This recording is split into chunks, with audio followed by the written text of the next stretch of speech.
Hello সবাইকে, কেমন আছো? গলা শুনে তো বুঝতেই পারছো প্রচন্ড শরীরটা খারাপ ছিল, তাই একটাও ভিডিও করতে পারিনি।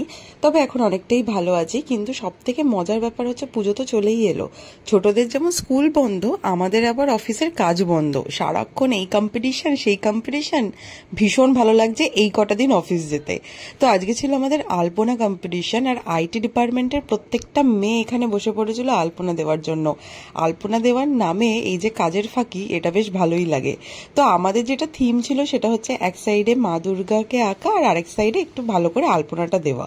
তো আমাদের মধ্যে প্রিয়াঙ্কা বলে একজন আছে যে সব থেকে ভালো আলপনা দিতে পারে, তাকেই আমরা বসিয়েছিলাম। আর আমরা আশেপাশে সব এক্সপার্ট অ্যাডভাইস দিচ্ছিলাম।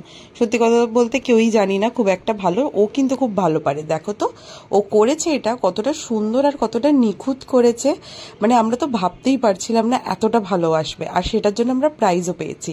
এখানে তো আমাদের অন্তাক্ষরী কম্পিটিশন শুরু হয়ে গেছে। সবাই নিজেদের ভাঙা গলা নিয়ে গান গাওয়া শুরু করে দিয়েছিলাম, কিন্তু কষ্ট তো হয়েছিল একটা কথা শুনে। তোমরাও শোনো।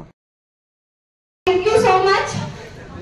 इस कंपटीशन में कोई प्राइज नहीं है। এটা শুনে কার না মন খারাপ হয়ে যাবে বলো তো? আমরা উইনিং টিম ছিলাম, বাট কোনো প্রাইজ পাইনি। যাই হোক, চলো বাই, আবার দেখা হবে।